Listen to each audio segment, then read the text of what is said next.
we never knew that we had such a big organ, composing the clitoris. So I guess that's why this surgery works, where you have so much tissue to work with.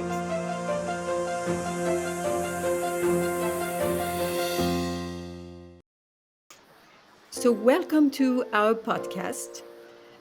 Today we are going to be diving into a very important discussion, which is the drive for the eradication of FGM, or female genital mutilation, thanks to the work of a organization called Clitoraid that is restoring not only the anatomy, but also the dignity, the pleasure of FGM victims.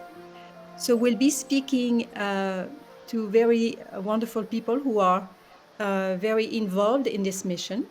One of them is the president of Clitoraid, Dr. Boisselier, and then Dr. Areeb Chaudhry, who is our new head surgeon, and therapist Luna, who's accompanied many Clitoraid patients on their sexual and emotional recovery after they had their surgery. So we will also be introducing our upcoming Adopt a Clitoris campaign. And of course, we'll be talking about our wonderful next mission scheduled for this November. So let us start with Dr. Boisselier. So, Dr. Boisselier, may I call you Brigitte? Please. So, Brigitte, Clitoraid's philosophy is inspired by the Rileyan movement. Could you tell us more about the vision behind this project and how it aims to empower FGM victims? Yes. So uh, clearly, somehow I was probably 20 years ago. I had no clue that such things was happening, and then I remember I was talking with Rael at the time, and we were in. I think it was not in Ghana. I think it was in Burkina Faso, and we I'm sorry, realized Brigitte, that. for those people who are hearing us for the first time, who is Rael? Okay, Ryan is the leader of the Iranian movement. He's the Okay. founder and the spiritual leader of the Iranian movement. And he tours the world to teach in all what we call happiness academies. And we were in Burkina Faso. And that when somehow we realized that most of the women attending there, at 70%, had been circumcised, that they have been excised, they have no clitoris or just a piece of it and all that. And it was a shock. And I think the world doesn't know that they have hundreds of millions of women who have had their one of their organs mutilated. And the only reason for that is so that they can't have pleasure. And that is not acceptable in the Ryan philosophy. We cannot imagine that. I mean, we have been the philosophy says that we have been created to live fully and happily every second of our life, and that's our mission somehow, and in a happy way, and help everybody around. So somehow to realize that these women, because they were women, were prevented to have pleasure for some. Is I mean, probably all kind of different reasons. I mean, we can go over the history of it. It's not my purpose, I think, but it's probably decided by patriarchal society at one point, but it's been perpetrated by women, and the women excising or cutting other women. So that is something that has to be denounced, and the best way to do it, that was the decision of Rael, is to help them repair it, because there was that surgeon in France who published the possibility to repair the clitoris, because when they do that cut, they don't remove the full part of the clitoris that is wrapping around the uterus. So there is still, the organ is still there. It's just mutilated in some way. So the way to pull it back, and I don't want to step on Dr. Areeb's specialty. You will explain that to us better. To pull it to the surface somehow wipe the effect of that circumcision, and the women can have a chance to feel and to feel a woman again, and so that's so he felt that it was our mission to be part of it, to denounce it, and to repair it. The best way to stop it is to show that we can repair it. Therefore, there's no no more reason to do it, right? So that's really the mission of Clitoraid. That was started almost 20 years ago. So Clitoraid, is it only for FGM victims, or do we also can we also help other women who have not been circumcised? Because So, you know what? Somehow, yeah, we help all these women who have been mutilated for sure, but it's more than that. Um, I believe the majority of the women around the world have been circumcised in their head, right? yes, Uh, culturally for sure. when we start the first campaign we started, I'd always remember that we had a publicist from Hollywood, really amazing woman, and I told her, "Look, we need to design a campaign, and the title of the campaign will be Adopt a Clitoris." Like there Which we're was, going to use again. yeah, and she said, "Well, you cannot use the word clitoris," and I mean, like, could you tell me why? How can I name a clitoris otherwise than clitoris? She said you cannot use that word in the conversation or advertise that way and all that. And that's when I realized. I mean, it was in the U.S. Other parts of the world will not be as not conservative but Puritan as maybe some part of the U.S. But still, I realized that this beautiful, healthy women would not use the term clitoris at a table because that would be considered rude and it's not acceptable. I can talk about my finger, my ankle, and without any, disturbing anyone, but I cannot talk about my clitoris. And that is also part of the mission of the Iranian movement is to clarify that every one of our organs has been created so that it helps the whole body to function perfectly. So, and to have no taboo about anything related uh, to our pleasure. Right? So, yeah, I think we are helping more than just the women who have been circumcised. Yes. Well, thank you, Brigitte. And myself living in the United States, I noticed, how uncomfortable people are still, women especially, of course, are with their, with naming the anatomy and feeling comfortable with it and feeling so noble talking about it. So otherwise, it's something where, oh, it's something naughty and we speak, between girls or something like that. But it's not something that you would speak openly in a normal conversation. Otherwise, you would be, maybe ostracized a little bit that you're not. Um, yeah, you're not following what society teaches you to do. So Dr. Chaudhry, I'm very honored to introduce you. You have accepted to be our new head surgeon, and we are so happy about this. You have been trained by Dr. Marcy Bowers during a previous Clitoraid mission, and I would like to thank Marcy Bowers, who has been our head surgeon for the last 15 years, since the beginning of Clitoraid. And she's done such a wonderful job, such dedication. So thank you, Marcy. Thank you, Dr. Bowers. So, Doctor, is it okay if I call you Dr. Areeb? Yes, Dr. Areeb. So, can you tell us a little bit about your medical background and how you got involved with Clitoraid? good. Thank you so much for inviting me to this podcast today. It's truly an honor and it's a pleasure. My name's Dr. Areeb Chaudhry. I'm a board certified consultant, plastic, reconstructive, and aesthetic surgeon. I'm also certified by the Australian and New Zealand Burn Association. to manage severe burns in the country.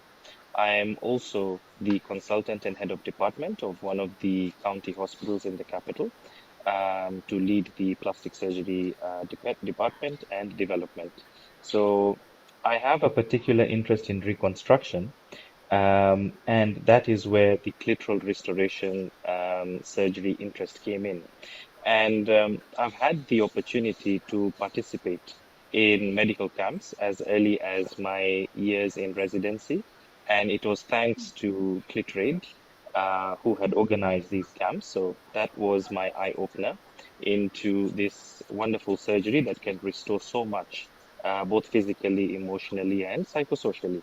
Um, I've had the honor, apart from being part of the camp, to organize and to lead a camp which involved screening the patients, operating both independently and with a team, and also following up these patients as I am a resident of Kenya. So it's easier for me to have a long-term follow-up. I also do manage the complications in case any do arise, and also follow up the psychosocial aspect together with my team. Wonderful. And so, can you, before we go into details about, FGM and what is happening in Kenya, can you tell us what is the clitoris? So basically, so the clitoris, I look at it two ways.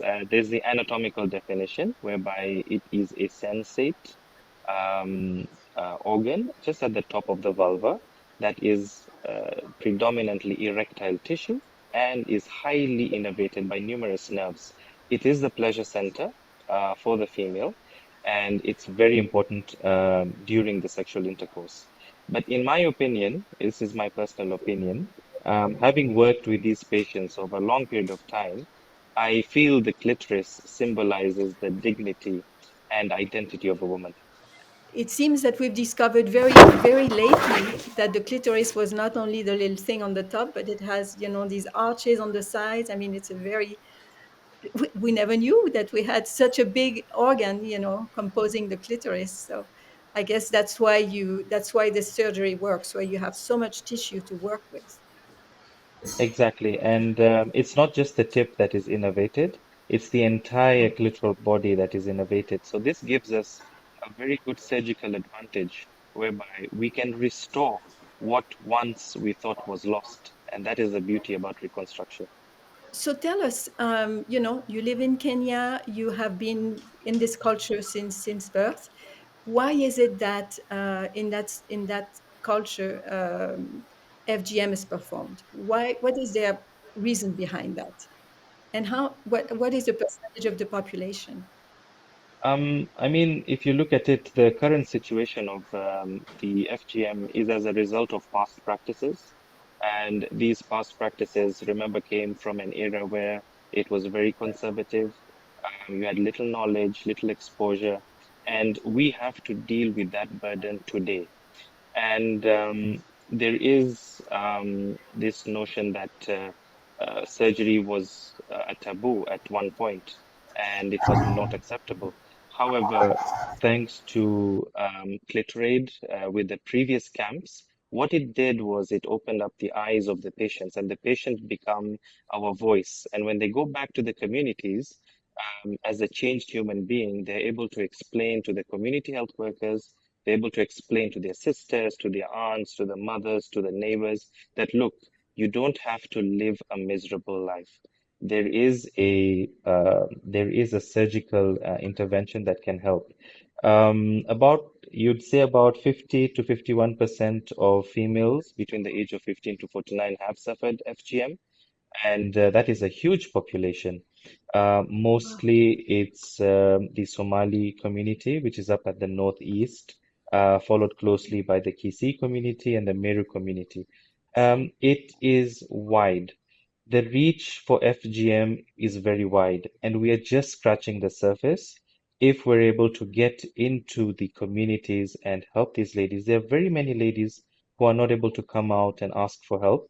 That's where CliTrade, with its organization, financially, making it possible for these ladies to have this surgical intervention comes in as an important factor. what we noticed, I mean, because we have also operations in Burkina Faso, right? And what we heard, and also in the US, we had quite a lot of those made. Uh, the husband was hoping for results, was hoping to have that. So it's like it's not just the women who are changing the mentality, but the young husband uh, want their wife to experience orgasms, right? Yeah. You saw that too in Kenya. Yes, we did. In fact, one of the ladies that we met in one of the past camps, a very beautiful story whereby we had this lady who was married to a gentleman, and she would never be able to enjoy sex. So it was a physical activity. And you can imagine how traumatic that is when you're engaging in that activity and you have another human being on top of you and you can feel nothing. And she was such a wonderful lady. She told her husband, "Look, I'm sorry, but I cannot give you the response that you're anticipating. Why don't you get married again to another lady who hasn't undergone the FGM?" And it goes on as a beautiful story where the husband married another lady, but when she heard of this Clitoraid camp, he actually brought her back and said, "You may benefit." So it's as Dr. Bossier you've mentioned, it is the impact is beyond words. Yes, because this FGM impacts the whole family, not only the women, but the husband, because the husbands don't like it in the Exactly. end. And so apparently there are different types of FGM. Can you go briefly over the kinds? Yes, so basically there are types, there's a classification system. So just briefly, we have type 1 to type 4. It's an increase in severity, including the anatomic part that is involved. So we have type 1, where it's just the glands. That is usually the palpable exterior part of the clitoris that is cut. Second, we have type 2, where you have part of the labias that are involved together with the clitoris. And then type 3, we have narrowing of the vagina. So that is the most severe form. Dr. Boisselier was speaking about, Brigitte was speaking about, the sexuality not being a comfortable subject for the Western world, but I imagine that in Kenya it's even more noticeable. So, how do you feel about the lack of sexual education in your culture, and how is that affecting women healing from the surgery, or perhaps even FGM taking place still in 2025? That's a very good question because previously there was a huge lack of sexual education in our conservative society, as you've mentioned, Nadine. There's a large number of women who usually carry this burden. However, as I mentioned through the previous missions, there has been an effort through these camps and missions whereby we are able to educate them sexually. Remember, it's a very conservative society. Sexual education may not be openly discussed as openly as it should be, in my opinion, as well. However, through the missions, we're able to educate these ladies, and what you see is a sister, an elder sister, is a is able to speak to their younger sister and avoid the younger sister having the FGM done. So the education is very powerful. Another story that we had one of these patients coming in for FGM, and when we discussed, she mentioned that when she came for the mission, she made sure that her younger sister was not circumcised. And it's such a beautiful story is when they were taken to, it's usually in this very rural area. The mother takes the child, drops off the child in a hut that's made of steel, and disappears. So what happened was she actually went after her mother, hid in the bushes. As soon as the younger sister was left behind, she picked the younger sister and actually spent a night in the field, and they were able to then get to the sister's house, and that's how she saved her sister from the cut. So sexual education is very powerful, and the best way to educate is for the patient to see the change themselves. That is the most Oh, powerful way to educate. wonderful. Oh, thank you for sharing this. Well, this leads me to Luna. Um, you went to Kenya in the past, and you Yes. were assisting patients before their surgery and after their surgery, and we are very interested to know what you've done with these patients and how your line of work. I understand that you're a fascia therapist. Maybe you can tell us a little bit about what that means and how you have adapted your knowledge to fit the needs of FGM recovering Yes. uh, Yeah. survivors. Yes, in few words, fascia is like we work, it's a gentle manual therapy where we work on all the systems, on all the tissues. And for sure, when you have lungs and all organs, they have the fascia around them. A surgeon always cut fascia, they cut the fascia. So when you have a scar, you have problems.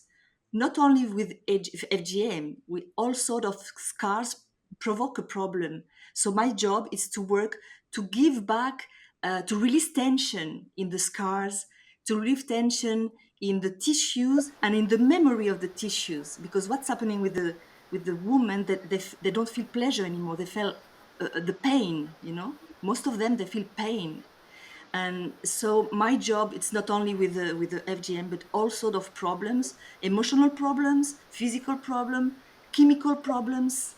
So when I was there in Kenya, I was working with the tissues, with the girls before, like it was more, let's say like that. Someone is coming, a patient, a woman is coming with a story. She has a story. It's like a book, And so the first thing we have to make is first to create a trusting space to speak, because most of this problem of the woman, that the secret, it's like a secret. They don't want to talk about it. Even sometimes the husband doesn't know that she had the clitoris removed. This happened. So first to create this trusting space so we can encourage them to tell the story, what happened to them.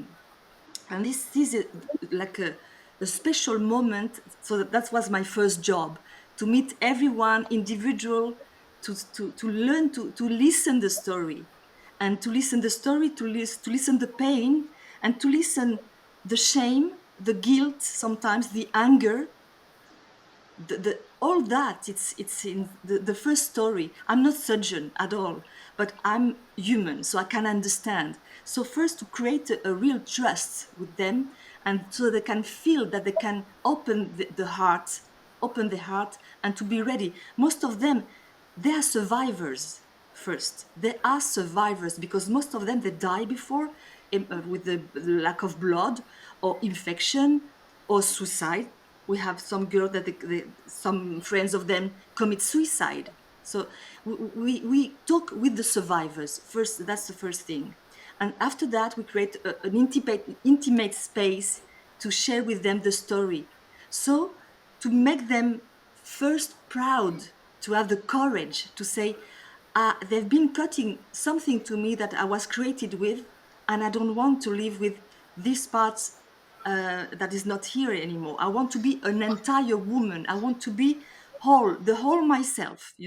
And I remember this, it was a woman, 75 years old, and they removed the clitoris, and she said she didn't had husband. She said, it's not for the sex, it's not for the pleasure. It's because I want in my life to be the whole woman, the whole feminine woman I am. So it was really very moving, very touching stories. So that's the first point, to make the link with this woman, that they're very proud, that can be proud of themselves, and they take the responsibility to become entire, to become whole again. Um, and I felt the second time was to make like little workshop, we say workshop together, to talk about sex, to talk about their lives. And we had so much fun with the laugh and crying, and they share, so they know that they're not alone and they can have hope. We give them hope to recover their dignity. And it was moving. Dr. Areeb, you say some woman, some husband, they came with them, with the girl, with the woman, with the wife, and they say, I feel, because they have compassion, they're empathic, and they feel, I want my wife not to suffer anymore when we make love. It's not normal. There's something that is not normal anymore. So we have this workshop with women together and with the male together, to share the experience. It was a very beautiful time for myself. It's long time that I'm therapist, but there is before and after the mission in Kenya. Really, I felt for myself. I felt the half of humanity, woman, half of humanity, that was opening up like a flower, like a blossoming something. And it's more than sexual or pleasure. It's more than that. It's to recover the dignity of being male and female together, united, not to separate anymore, to be united. So we made all this work together, psychologically as well, to forgive sometimes, because most of them, they're angry because it's unjust, it's true, it's not fair. So we have to work to make them to understand that they're alive and they can recover something with the surgery. So this will help for the healing process. You know, it's not only cut; it's more than cut. It's to touch the body of someone. It's more the most sacred, sacred. How do you say sacred? Sacred. Sacred, Sacred. sacred. We touch someone, so we touch the soul, the heart, the brain, the life of these people. So I felt this work with the surgeon, with Marcy Bauer. She's full of love, and Dr. Abdullahi, and all the people there. It's like to feel that there is more than cutting flesh. It's something different. It's like there is like a healing process of the whole humanity. Really, it's not only words, it's a reality that we felt, and we felt the power of being alive, really. So give back, it's like we give back the leg of someone that didn't had legs, and we must help them to recover, to walk. So we had some workshop explaining how to express, how to improve, how to train the pleasure, you know like with the vibrator. We made a campaign with vibrator, and we had so much fun laughing about that, to explain that every woman is different, every man is different, and the pleasure only is first alone, first to understand how my body is working. Was my job, to explain that there is no one woman the same, no one man the same. So we have to first to know how, what I love, what I like, and after I can share with my partner what I love and what I like. So that's how the love can grow. So this was the job I was doing, and a lot of fun, a lot of crying. Sometimes I was crying as well, but because I felt touched by this woman, really, and I felt they were so full of hope, that it was beautiful to feel that after that, for them, it was a second life coming. I don't know Dr. Ari, but you see that after your surgery, they feel that the life will never be the same, that they will feel empowered of the whole woman they are, and they feel the courage to talk, and the courage to be themselves, to do what they want in their life. That's so beautiful. So yeah, I think it's to they've been victim of something, but they become actor. They go out of this role of being victim, and to help for this not to continue. This is what the job we had as well, to go in the school police, to show in the school police at night. We were going in the school police to show what was the surgery, yes, but as well how was the excision, and the guy, they were like, the woman, they didn't want to see that, girls shouting, and the male, the policemen, they were calling the wife and say, please don't do that to our girls, it's just awful. So we felt that the male had the role to do in that story, and they took this role as well, to defend, to protect the whole the whole community. We went as well to the Maasai community. You know, the Maasai in Kenya. They are the community doing the more. I think I don't know if it's the more, but a lot of women they are excision over there, and we went to talk with some women doing it. You know, that they practiced it and say, you have talent, but do maybe being nurse would be better. You know, to show that the life is changing. So it's not to condemn, just to educate them, to educate people, to say it's finished. This time it's finished. Now it's time for women and women to be together whole, and to help to grow and not to suffer, not to create suffering anymore. So that it was really an experience, really very powerful. And I just can't stand, I'm very impatient to go back again, to feel, to meet all these women and this surgeon and all these people doing together to grow and to make this humanity being better, really. Yeah, that's what I wanted to say. I'm glad you're mentioning the part about self-love, and let's say the word masturbation, because May is also the month of masturbation in the United States. And so, and I think that Clitoraid has an important goal in this respect, which is, for women to love themselves more, and of course to recover your identity, and then to retrain your clitoris yourself, because sometimes women have the surgery for the husband to feel more love, to feel more, like an adequate wife. It's important for the woman to tame her own body, and to feed this love to herself before she offers the garden to somebody else.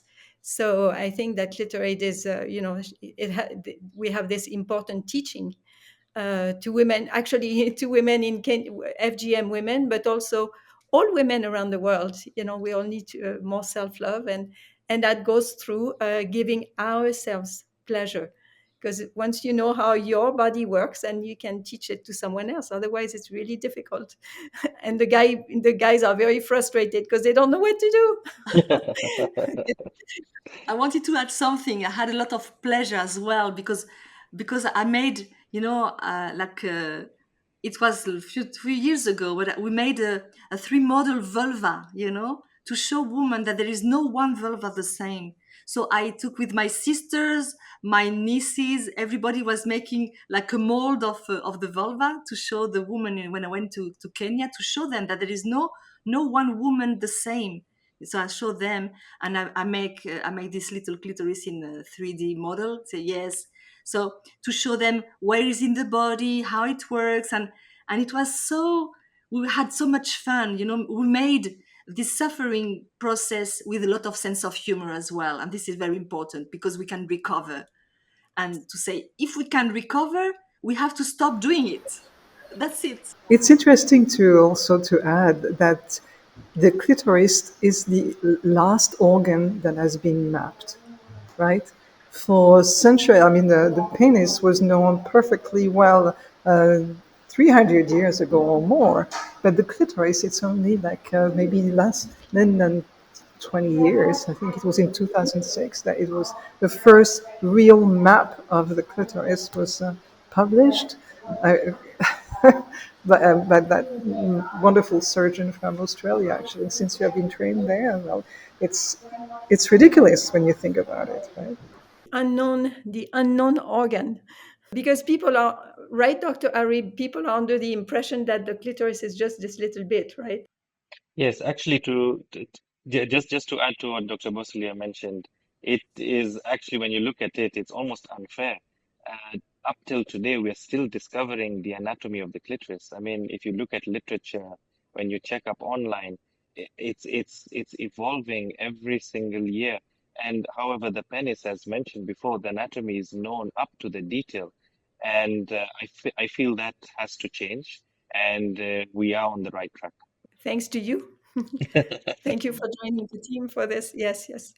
In every country, and also it seems that Africa is, taking its place on the world stage.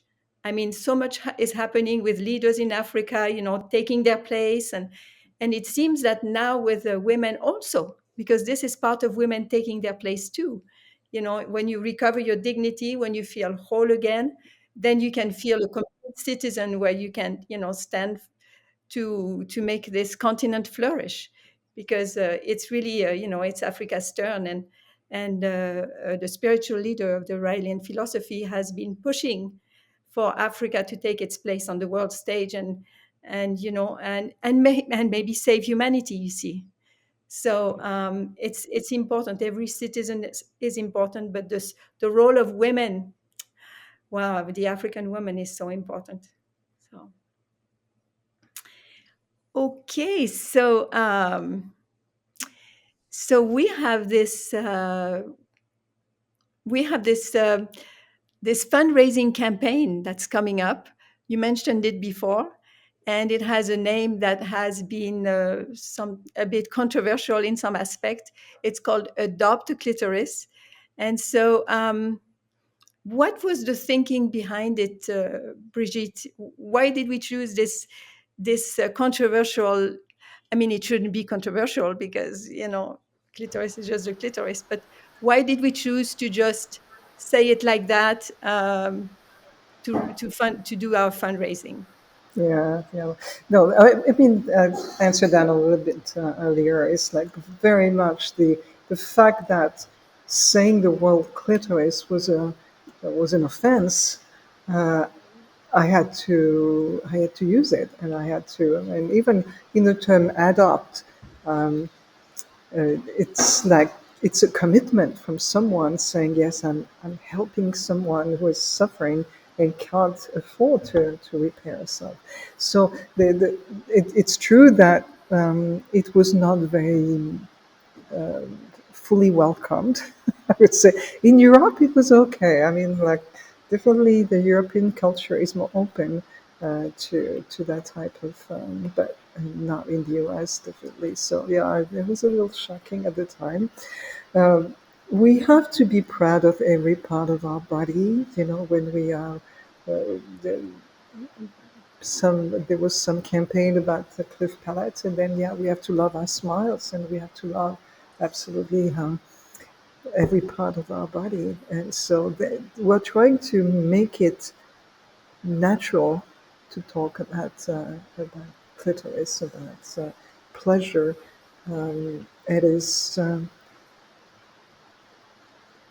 just helping the brain of all these women to feel free about talking about their. We did a series of podcasts 2 years ago about the clitoris. Invited lots of doctors and all that. But what came out also is that a lot of women can live their life without having one orgasm, not one.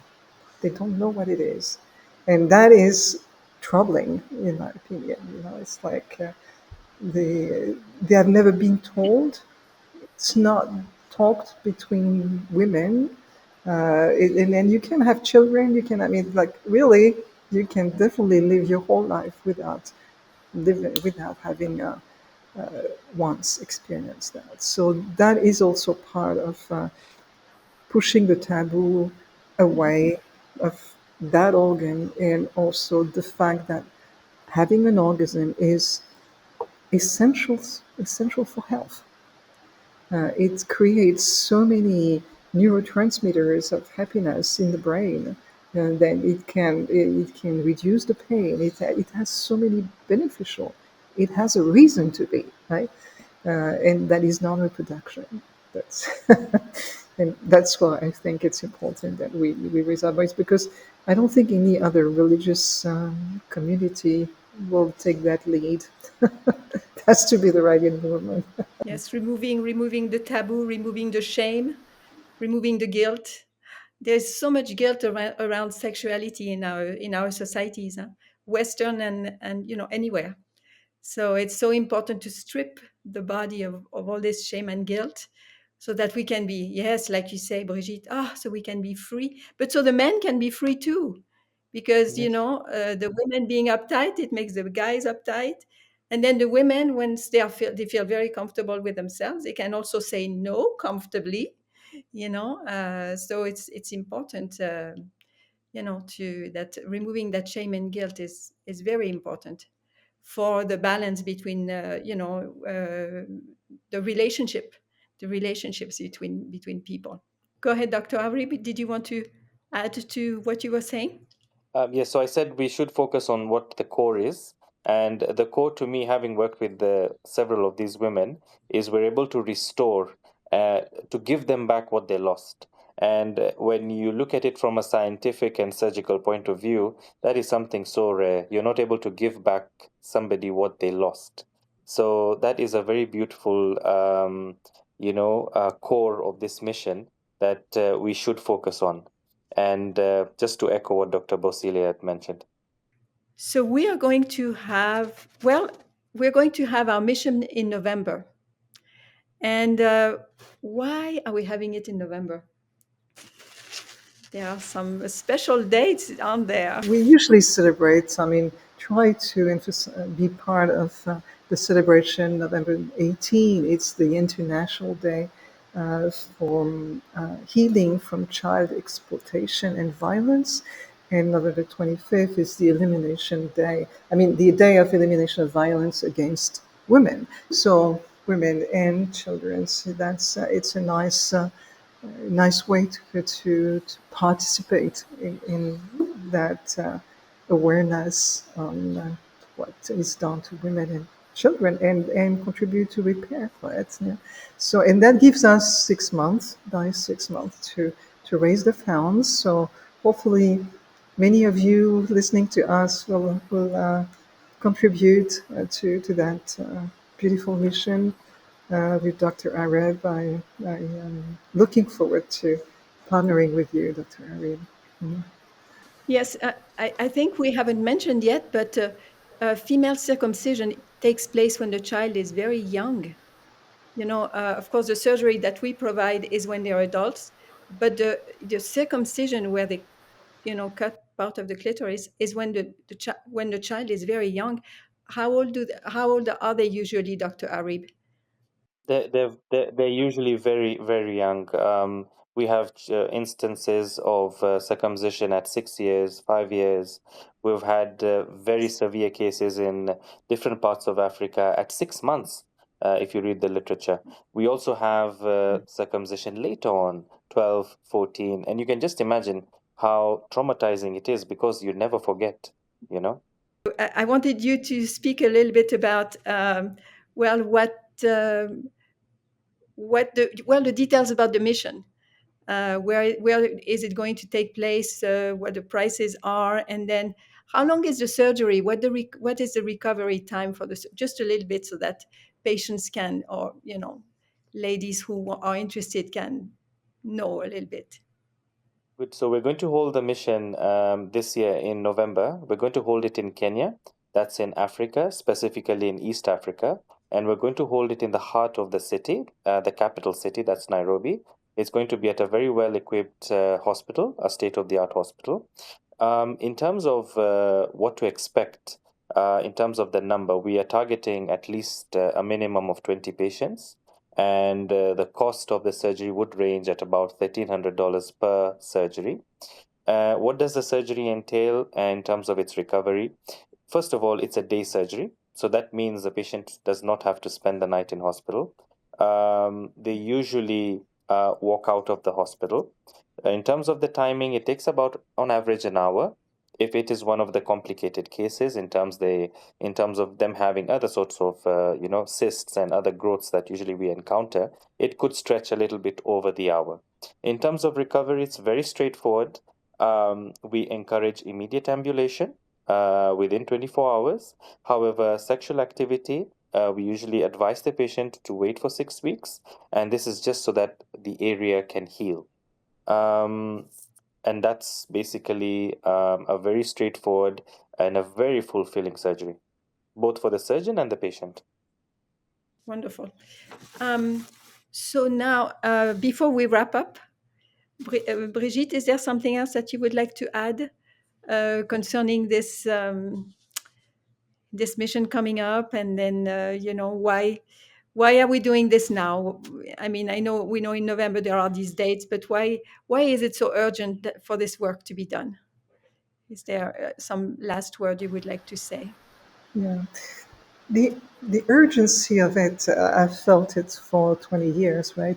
And so I wish, since I discovered that, and I think our missions is really to make sure that more people know about that, that women who suffer from it know that they are not alone, because clearly it's true that the most of them cannot afford to to do that surgery, and so that's why we need to intervene as much as we can and support them in that process. I think it's a beautiful mission, and it's a beautiful mission to help for anyone who would be would understand. I mean, would listen to us and understand what we are doing. I think. We'll be giving reports about what we do and communicate it more. I think that's also what I want to do for Clitoraid, have more communications about what we have been doing and what we want to do further. Right? Thank you very much to all of our guests, to all of you. Thank you for being here today. And if you who are listening to this podcast would like to contribute, and in order to help these women, you can make your donations in the link that we're going to put below. You can also have more information about the mission in general, through our website, clitoraid.org, which the link is going to be below. And yeah, so join our Adopt a Clitoris campaign, and feel proud to support this campaign with with your pride, without your guilt, without your shame. Be the change that you want to see in the world, as a woman, as a man. It's so important, and all of us together, we can make the change, and we can change the narrative around female pleasure, around healing, around the empowerment of a human being. So we look forward to your donations, to your participation, and we will see you soon as we organize another podcast to keep you updated. Thank you very much.